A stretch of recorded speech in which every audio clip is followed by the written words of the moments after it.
في عالم الموتوسيكلات مفيش حاجة بتحصل بالصدفة، كل مسمار وكل ترس وتصميم في الهيكل وراها حكاية وتعب ومهندسين قعدوا سنين عشان يوصلوا للحظة دي، اللحظة اللي الحديد فيها بيتحول لروح بتمشي على الأرض. النهاردة احنا مش بنراجع موتوسيكل، احنا بنشهد لحظة انقراض وبداية عصر جديد تماما. الشركة كان شعارها دايما جاهز للسباق. عشان تفهم ايه اللي حصل في شهر ابريل 2026 لازم نرجع لورا شوية. لسنوات طويلة كانت الفئات المتوسطة من الموتوسيكلات بتعاني حرفيا. كان عندك اختيار من اتنين، يا اما تجيب موتوسيكل سلندر واحد وده معناه حاجة واحدة، عزم قوي بس اهتزازات تخليك تحس ان المكنة هتفك من بعضها حرفيا، يا اما تطلع الفئات الكبيرة الغالية اللي محتاجة محترف يسوقها. هنا بدأت الرحلة في مصانع ماتيخوفن بالتعاون مع عباقرة التكنولوجيا في الصين. الهدف كان واضح، صناعة موتوسيكل يخليك تحس انك طيار مش مجرد سواق. كشفوا الستار عن ار سي 450، موتوسيكل مش بس بيستفجوا، ده بيخلق فئة جديدة ما كانتش موجودة قبل كده، الفئة اللي تديك قوة ال 600 سي سي في جسم 300 سي سي بس. لو انت اول مرة تسمع عن الميكانيكا خليني ابسط لك الحكاية. الموتوسيكل ده شالوا منه القلب القديم اللي كان بسلندر واحد وحطوا مكانه توين سلندر بس مش اي قلب، عملوا حاجه اسمها كرانك بزاويه 270 درجه. تخيل معايا ان الموتور ده زي طبله، بدل ما بتخبط خبطه واحده توجع الايد بقت بتخبط خبطتين ورا بعض على طول بنغمه مفيش في جمالها حرفيا. النتيجه صوت مرعب كانك راكب وحش بجد، ونعومه في المشي تخليك تحس انك عايم على الميه مش ماشي على الاسفلت. الهواء اكبر عدو لاي حاجه سريعه، لما بتمشي بسرعه عاليه الهواء بيتحول لحيطه خرسانيه بتحاول توقفها. عشان كده مهندسين كي تي ام ما كانوش بيرسموا شكل حلو بس،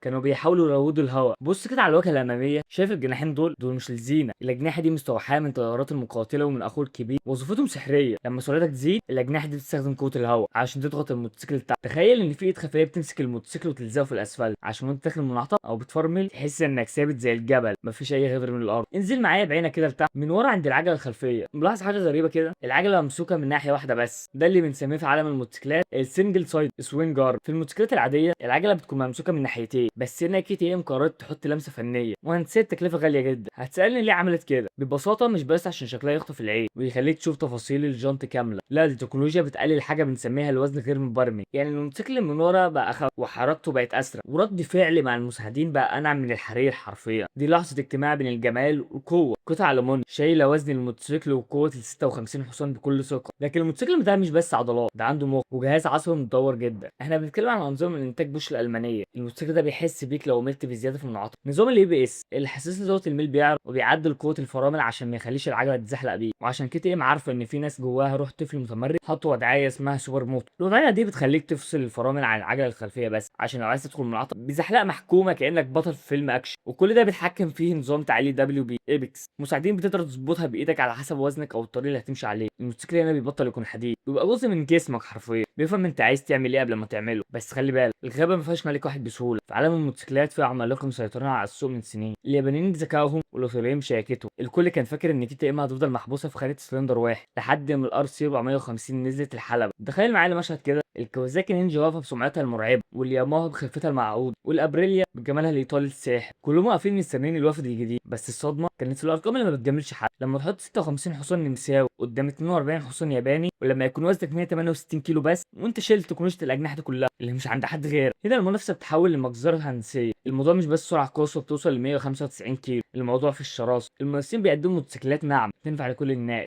لكن كي تي ام بتقدم لك اداه قتل التراك. الفرق هنا انك مش راكب وسيله مواصلات، انت راكب تاريخ من سباقات الموتو جي بي. ليه الار سي 450 كسرت غرور المنافسين في 2026؟ لانها الوحيده اللي مدلعاك بمكونات بريميوم، مساعدين دبليو بي ايبكس اللي بتشوفها في المكن اللي بمليون جنيه، والايبكس اللي بيخلي شكل اي موتوسيكل ياباني جنبه يبان قديم وتقليدي. هنا كي تي ام مش بتبحث عن حصه في السوق، هي بتبحث عن السياده المطلقه. والمرعب اكتر ان الار سي 450 هي مجرد البدايه. سنه 2026 كانت سنه الانفجار الكبير، بس عيون المهندسين بص لبعيد. احنا بدانا نشوف تسريبات لموتوسيكلات كهربائيه بالكامل زي الفراري اي، وحركات مريبه بتاكد ان كي تي ام بتجهز لمستقبل الهيدروجين. الشركه دي مش بتنام، النهارده هم بيسيطروا على الشارع بالبنزين والسلندريه، وبكره هم بيجهزوا عشان يسيطروا على الكوكب كله بتكنولوجيا ما سمعناش عنها قبل كده. احنا بنعيش عصر ذهبي المحركات، والار سي 450 هي التذكره بتاعتك عشان تحجز مكانك في المستقبل ده. في النهايه الار سي 450 مش مجرد مكنه بتوديك من مكان لمكان، دي رساله بتقول ان الابداع البشري ملوش حدود، انك تقدر تاخد وحش ميكانيكي وتطوعه عشان يكون صديق ووافي ليك على الطريق. 2026 ما كانتش مجرد سنه عاديه، دي كانت السنه اللي كتير قررت فيها انها تهدي العالم بايقونه هتعيش سنين طويله. لو انت لسه ما بتفهمش في الموتوسيكلات فانا مش عايزك تحفظ ارقام، انا بس عايزك تبص للجمال ده وتحس بالروح. المهندسين حطوها في كل تفصيله. الموتوسيكل ده هو الدليل ان مهما وصلنا من تكنولوجيا لسه بنقدر نصنع حاجات تخلي قلبنا يدق بسرعه، مع كل غيار سرعه، مع كل لفه محرك، مع كل حلم جديد بنطرد على الاسفلت. وفي النهايه كل بايك وراه حكايه، وانا احكي لك اللي محدش بيحكيه. اعمل فولو، كان معاكم ابو حراز، وسلام.